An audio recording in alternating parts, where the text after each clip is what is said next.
Good afternoon. My name is Gwen Grant. I'm President and CEO of the Urban League of Greater Kansas City and a member of the Urban Council, which is a coalition of the legacy civil rights organizations in Kansas City, including the Missouri chapter, the Missouri NAACP, the Southern Christian Leadership Conference, Kansas City, the Urban Summit, and National Black United Front, Kansas City.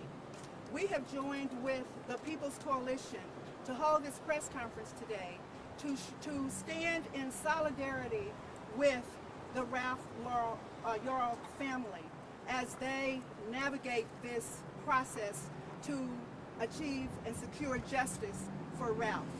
We send them our prayers. We want to let them know that we will be standing firm with them. We are delighted that charges were filed against Andrew Lester. We were disappointed that Andrew Lester had the opportunity to practically escape justice. We are glad he is now in custody. But those two things, the filing of the charges and the arresting of Yarl, that's just the beginning of a long process. Those are the first steps on the pathway to justice for Ralph Yarl. We are also here today to talk about the rise of hate and violent crimes in this country and right here in Kansas City. That's right. The gun violence that is perpetrating, is prolific across our community. We're concerned about that. And we're concerned about racism and hatred that feeds this level of violence that we're experiencing. So we're going to talk about how do we get here? And it's really important to understand the history. How do we get here? And to understand that that racial hatred and implicit bias permeates our culture, and it impacts every aspect of Black lives. That's right. We are challenged just walking while Black, eating while Black, swimming while Black, living while Black, driving while Black is a problem. And now we can't even walk up to someone's door and ring a doorbell without fear of being murdered. So there's a lot to be done here, a lot of work to be done here in Kansas City, and we want the community to know that we are a united front. We believe in our city, and we're going to fight to save it and to reduce the crime and violence that we're experiencing, especially race-motivated crime and violence. If you pay attention to what's going on in this country, hate crimes have increased more than 44% since 2021. We have prolific access to guns throughout our community. We have a hostile Missouri state legislature that continues to pass legislation that makes it easier to get a gun than should be. We're not against the right to own a gun to protect your personal property in your home, but to have assault rifles and all of these weapons in our community, unconscionable. So we are also concerned about the threat to our education system, the censorship of our curriculum, the banning of books in the classroom, the censorship relative to the teaching of African studies and African American history. All of these things lead to what we are dealing with today. Those things contribute to Andrew Lester, his implicit bias showing up explicitly and causing dead bodily harm to Ralph Yarl. So you'll be hearing many of our people speak here today about these issues. We believe that this was a race and hate motivated crime. That's right. And we want the federal government, the FBI, to conduct a hate crime investigation. That's right. So we know that is of the essence here. We want people to know that you will pay a severe price. That's right. If you shoot someone for ringing your doorbell simply because, for any reason, but because of the color of their skin. He has not, I don't see any evidence that this man has shot anyone other than a Black person for ringing his doorbell. So clearly, that's a hate-motivated crime. So as we get on to this, we're going to try to move quickly because the sun is hot. We have several people here who are going to speak today, and they don't know in which order I'm calling them. But so we will start with the Reverend Dr. Vernon Howard, who is the president of SCLC Kansas City.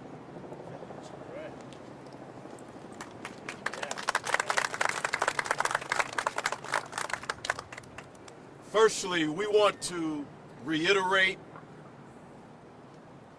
the message just given by Ms. Grant that we firmly believe that an investigation of race and hate as a motivating factor in the shooting of Ralph Yarl must take place. There is no denying the racial component of this shooting. We cannot deny that the state of Missouri is one of the most unsafe places for black people in America.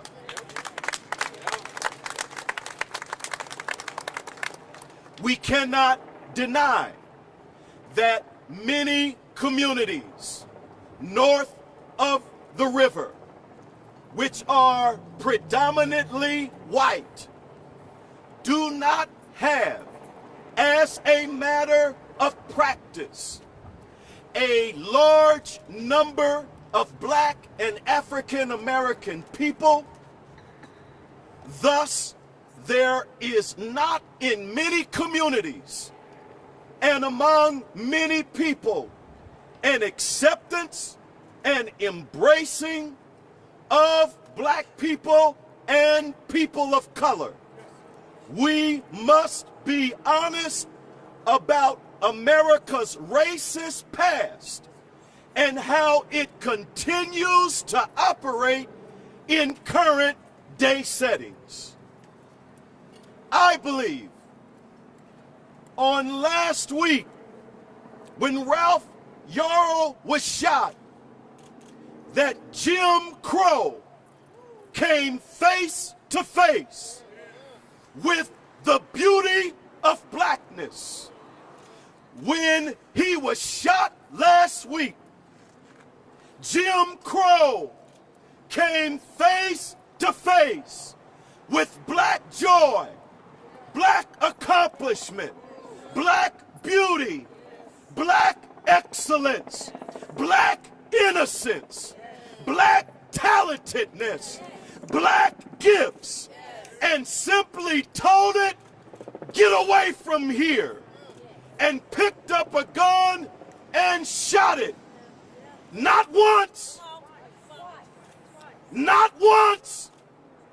but twice. This was heinous, it was evil, it was criminal in our opinions, and no longer will we sit back and be silent as it happens to our children. I'll clap myself for that.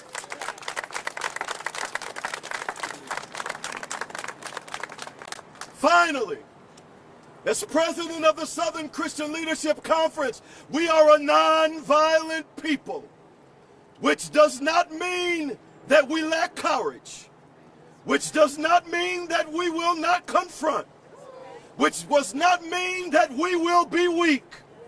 And we stop by to tell you today, and history bears it out, that a charge does not mean justice. That's right. We are not canceling any press conferences, any actions, until there is an arrest, which we understand that there is, until there is an imprisonment, until there is an indictment, and then until there is actually a verdict that holds Mr. Lester accountable for what he has done to a black child.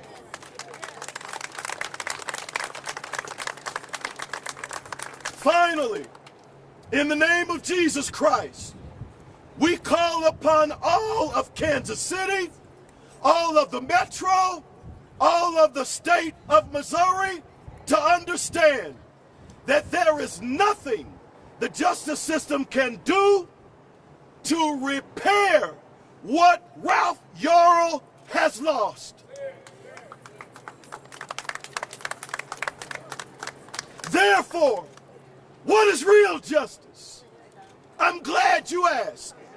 That never again, never again, never again, never again, never again, in the name of Jesus Christ, will hate and racism take away the health and beauty and future of a black child.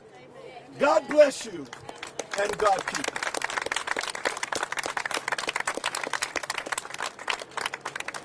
Good afternoon. My name is Bishop Frank Douglas, and I'm representing the Urban Summit. No more will our voices be silent. No more will our voices be silent. No more will our voices be silent. Regardless to whatever time of night it is, Mr. Lester has been on the earth for 84 years, and we will not take anything short of justice this coming year. This is just day 2. This is just day 2. I think we get amped when we start a thing. I don't see any of my vanilla clergy like I would like to see them when we want to be together and have kumbaya moments. This is important. This was a child, 16 years of age. Look around you. Does not matter. We're all in the human race, but until it's 10 o'clock at night, we're not in the race anymore. And we are tired. We are tired of these type of tragedies and it being passé in our community. That young black man is just as important as any vanilla brother or sister that's standing here. His life matters. I know people are getting tired of words like wokeness. I've been woke most of my life. And sometimes y'all remind me at 10 o'clock at night. And if a grown man has to be reminded, this should never even have to happen to that young man with how brilliant his life had been up until this point. Now I want to say something to you. My dear friend Dr. Howard says that we are fronting Jim Crow. I want to say to you, we are facing American apartheid. Apartheid is anytime there is separateness in the way you view another human being based on nothing but what you see. And we are tired of American apartheid. Well, somebody said it like this. Well, we come out of eras. We haven't come out of an era. We're just bringing the spotlight to what's been going on over 150 years since the Emancipation Proclamation. We got a so-called freedom, but then we didn't get love. See, love is at the root of this. And I want to see, I have a lot of people that call Bishop Douglas when I have to go south and I have to go west. But I want to see you showing up, brother clergy, sister clergy. I see, and I'm appreciative of the ones that's here. But it's way more people that call me all the time that need to be standing up for this chocolate little boy. Come on, Bishop. Amen. Come on, Bishop. It's way more. Come on, Bishop. I don't care what you got you going on today. It's way more. And I'm gonna end with this. It's been said by Reverend Jesse Jackson, that we treat different situations different. They say when two blacks kill one another, it's Miller time. They said if one of us, if it had been an 84-year-old black man that had done the same thing, it would have been lynching time. No more. No more. No more. No more. No more. No more. No more. No more. No more. It's going to take black, brown, it's going to take everyone that's here. Uh-oh, I got a thing like I do at church. They pulled my coattail. No more. No more, Bishop. Now I want you to do something. Someone next to you, tell them I love you. Oh, y'all don't mean it. I didn't even look at nobody. Tell them I love you, and there ain't nothing you can do about it. But through this trial, hold on, through this trial, talk to them. I need you to hang with me. Don't you flake out on us. Stand with us. Bring your neighbors, because we seek justice. We seek justice. We seek justice. Blessed be the name of the Lord. I don't care if he looks black to you or white. Jesus, he loves everybody. And you better love me too. Thank you, Bishop.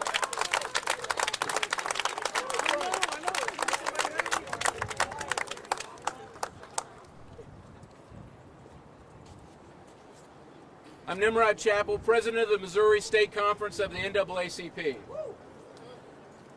I'm here today to bear witness to the atrocity that has spread Missouri across this nation yet again.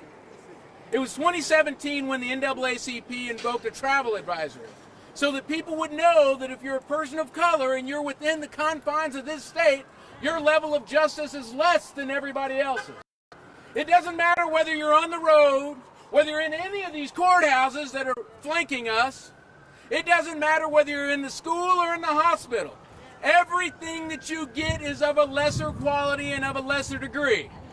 That has not changed. What we see are political people at the top of state government.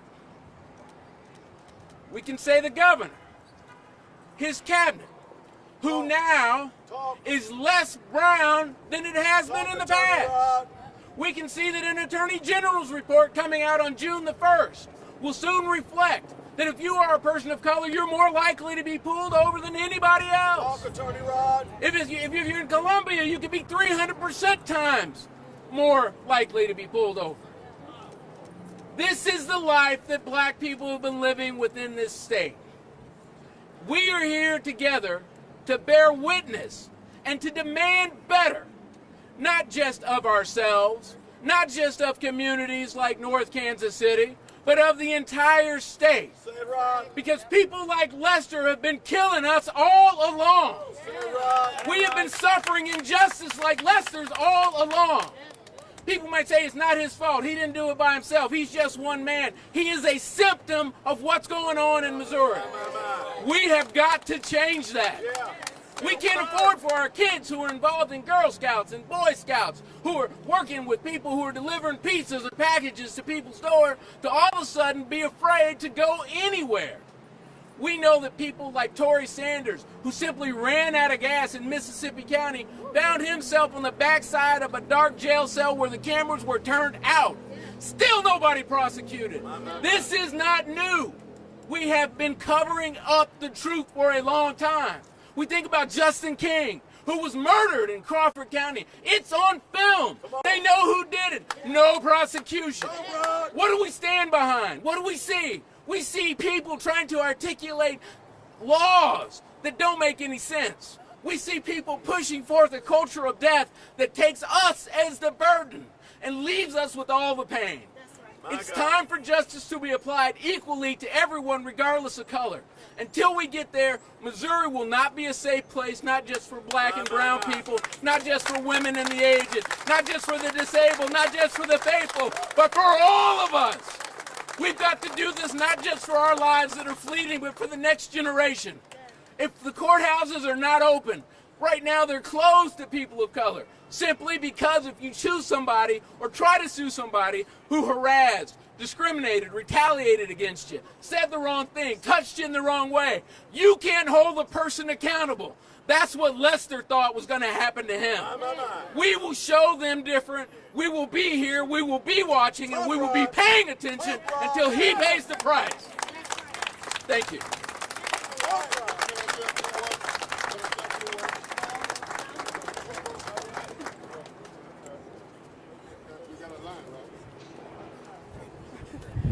Okay, so we've heard from all of our civil rights leaders, and I just want to make note that we have several, all you guys, all of our state representatives holding this. Beautiful. So it's important to note that they drove up here today to show their support, and I'm going to ask Jamie to come forward and speak on behalf of our state legislature.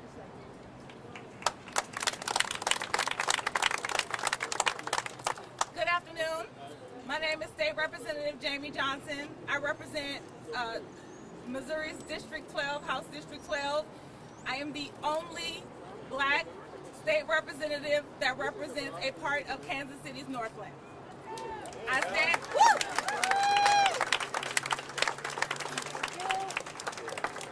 here today as not only a state representative, but also a mother. I have 3 kids, a 22-year-old, a 19-year-old, and a 12-year-old. The 19 and 12-year-old are boys. This could have been my son. This could have been my son. There are things that we need to do as a state body to rectify the prevalence of guns in our communities. There are things that we need to do to ensure that unsafe people do not have access to firearms. That's right. Come on, red flags. A couple of weeks ago, we heard legislation on anti-red flag gun laws. That's unacceptable.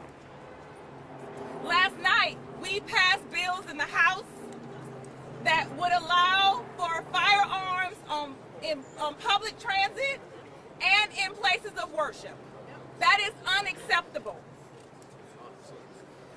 The prevalence of guns in our community is a culture, and it needs to stop. And it needs to stop now. That's right. There are people who would tell you that my presence at this press conference is political. We're politicizing a tragedy. Yeah. There is nothing about me, my identity, my election, or my presence in the state house that is not political.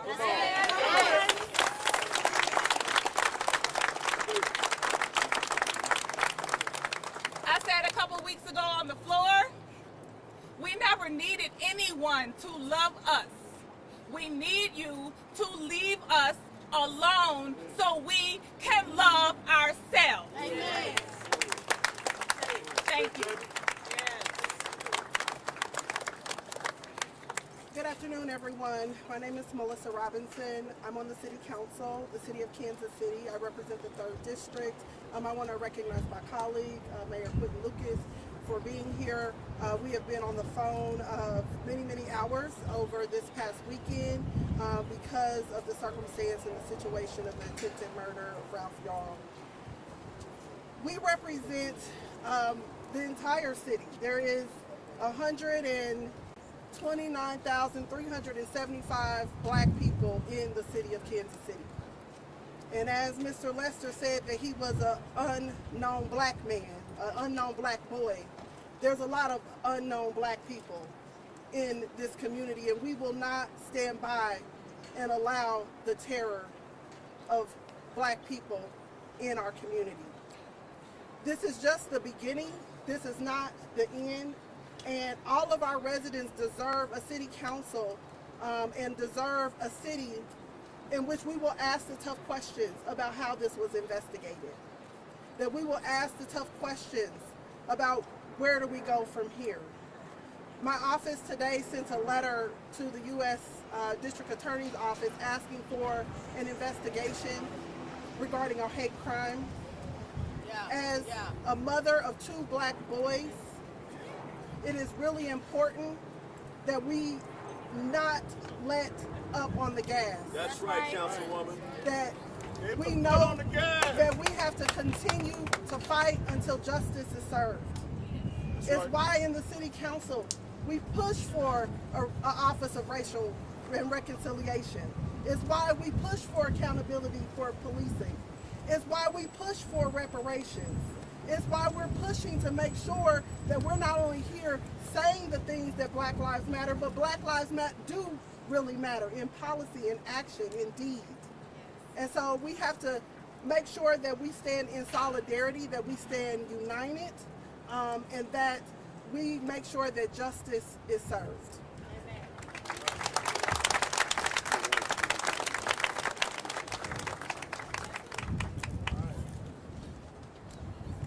Good afternoon, everyone. My name is Amaya Cook, and I am a co-founder of Decarcerate KC. We are largely made up of young organizers, activists, community members in Kansas City, and we work to bring awareness around issues of incarceration and policing.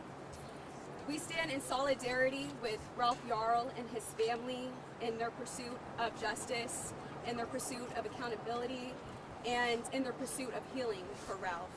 And we are also very grateful for the organizers of this conference, of the rallies, of the attention, the People's Coalition, who is made up of community members, the civil rights leaders who have been doing this work for a very long time, and people who are part of the news who provide information and resources on issues and experiences that are most impacting Black people, such as the Kansas City Defender and Kansas City Discover. I've lived in this city for a very long time. Most of my life has been spent in South Kansas City, and by far, this is one of the most disgusting incidences of racial discrimination and violence that I have ever witnessed. This is something that has pervaded much of our news feeds, our social media, what we're watching on television. Ralph Yarl's face, his beautiful Black face, is something we're now seeing, not because of his accomplishments, his excellence, his beauty of just being Black, but because he was shot by a perpetrator of racial violence. That is not something we should be bringing attention to. We should not be here, but we are. And that is a shame that we have to be putting attention on our city because of these racial tragedies. At the same time of seeing Ralph Yarl's face across my social media, I was also seeing faces of white children attending a National Rifle Association conference. Their hands holding rifles and guns, pointing into the cameras. And I couldn't help but think to myself, is this the America that we're in? Where we have Black children being shot by white people while we're raising up white children to handle these guns. That is not the type of America that I want to live in, and that is not the type of America that we should be living in. We deserve better. We deserve better as Kansas City and as America. While I'm very grateful for all of the attention that has been brought because of this racial incident, I'm grateful for the celebrities, the president, the vice president, the national and international news sources that are here. I will say that none of this would have been possible if it weren't for the community members and community leaders who are on the ground every day, who are experiencing Kansas City every day, and said, no, this is not right. We deserve more. We deserve something different than just a charge where someone can walk away loosely for 4 days. We deserve more than just an arrest where someone can post bonds for $20,000. Is that what our lives are worth? $20,000? That is not justice. That is not peace.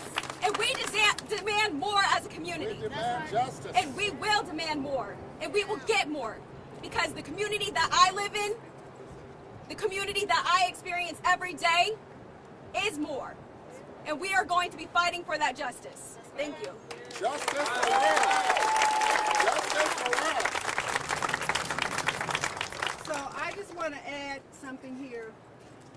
Next week we have the NFL draft. In 2026 we have the World Cup.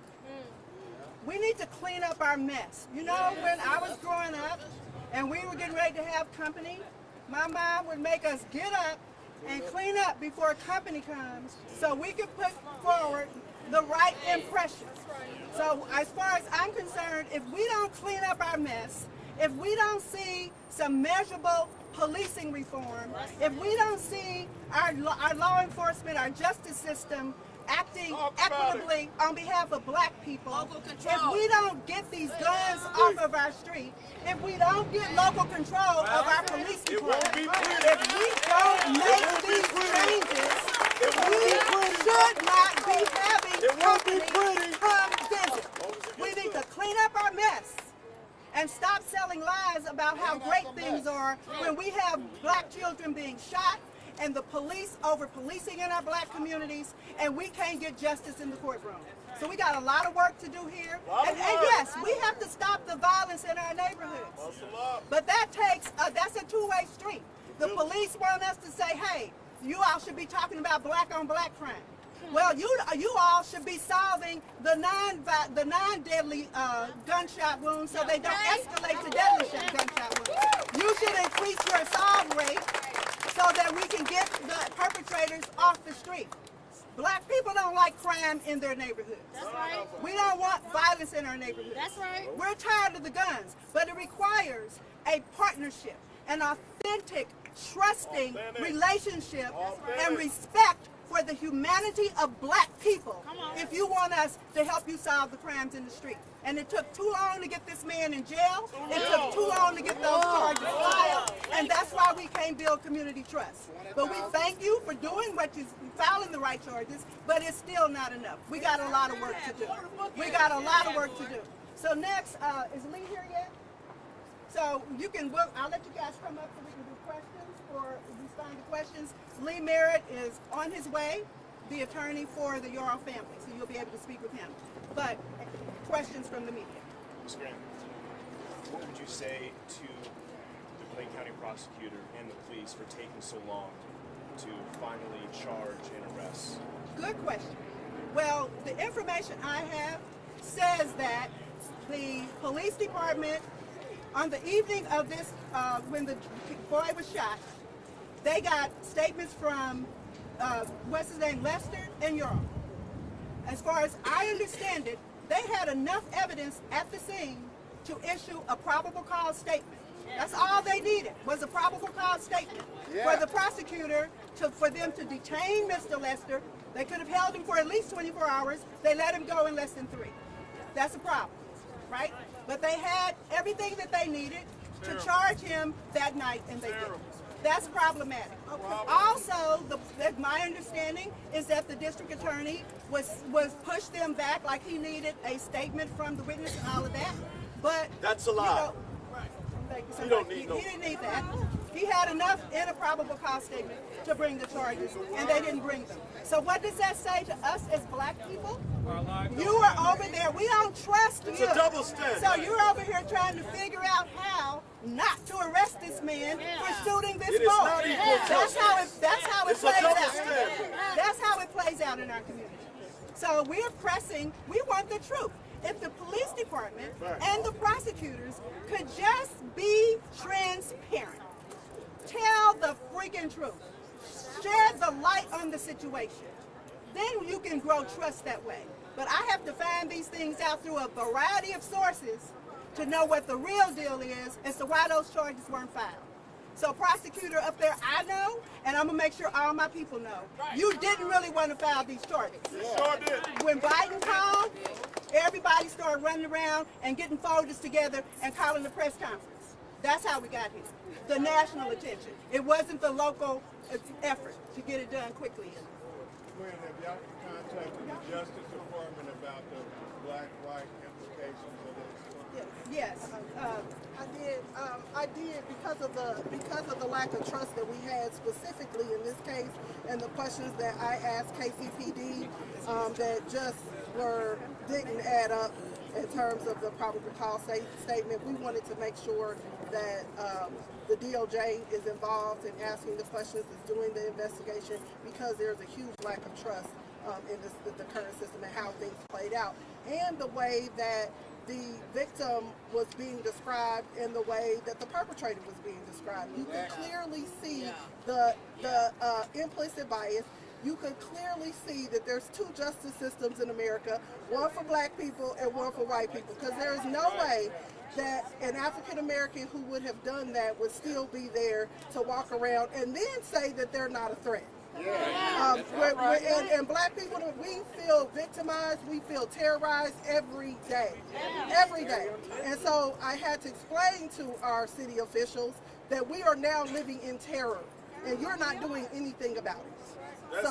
That's why we need the DOJ to come in. That's why we need them to ask the tough questions. That's why we need them to do an investigation, a thorough investigation, and file hate crime charges, because black people will continue to feel hunted down and continue to feel like we're a moving target. All right.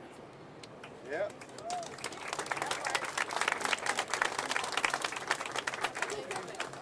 Has any response come from DOJ at this time?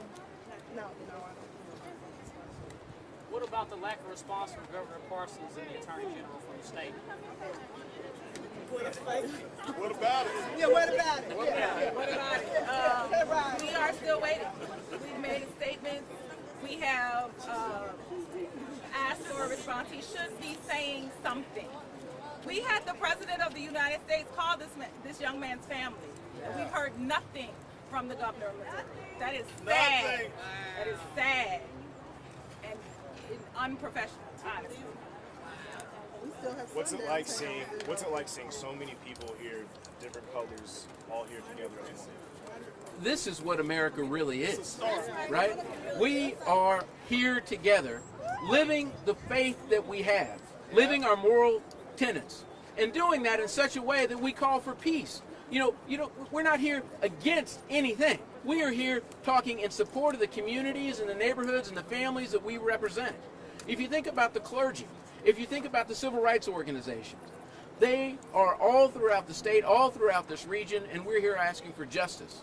And I think it's important that not only are we asking for justice here on the local level, so up in Clay County we need a correct prosecution, one that actually holds them accountable for a proper amount of time, no small sentences, right? We need for the jury to come back and a determination to be made in that regard to prevent these kinds of acts from happening again. But at the state level, to get back to the earlier question on the lack of leadership and why it is that there are bills before the State House suggesting that sheriffs should have more power when we've got 3 under indictment right now, right? We need accountability at the local level. That's why Amendment 4 that took away local control from the police or from the population here in Kansas City and gave it to Jeff City was wrong to start with. We're here now. What's wrong, right? We're looking at the police department. We have a brand new leader there, and there is a question of integrity, right? You actually have to say the truth, right? And if you're not going to talk, that's a different issue. But if you say something, it's got to be right. We're calling for that. Well, and the people here today need to be activated for local control. Our mayor should not be the only one himself that's pushing for justice with KCPD. We need to make sure that you not only show up here today when these things happen and they're on the national news and we're on the world stage for this negative atrocity that's happening. We need to activate local control, and we need to activate it now. Right now. I don't see him leave, but no more questions? Hopefully he'll get here before you totally pack up. If there are no more questions. They were up meeting with the prosecutor, so that's probably why. So thank you guys for coming. I have a question. So has he been arrested yet? Yes. Well, he was able to walk himself in. He has made bail. And he's made bail. He's out on the street. So basically he turned himself in. He was allowed to turn himself in. So If he had been black, would this have happened? No, Or would he have been dead? We don't know. Justice for We don't Ralph. believe He would have been dead if he was black, though, right? We don't. Any other questions from the media? Yeah, right here. Okay, thank you. It says, yeah, he wasn't Saturday, but he wasn't charged with attempted murder. No, So has he been charged with attempted murder now? No, he was charged with felony assault, but in Missouri, that is actually a higher charge than attempted murder. Justice for Ralph.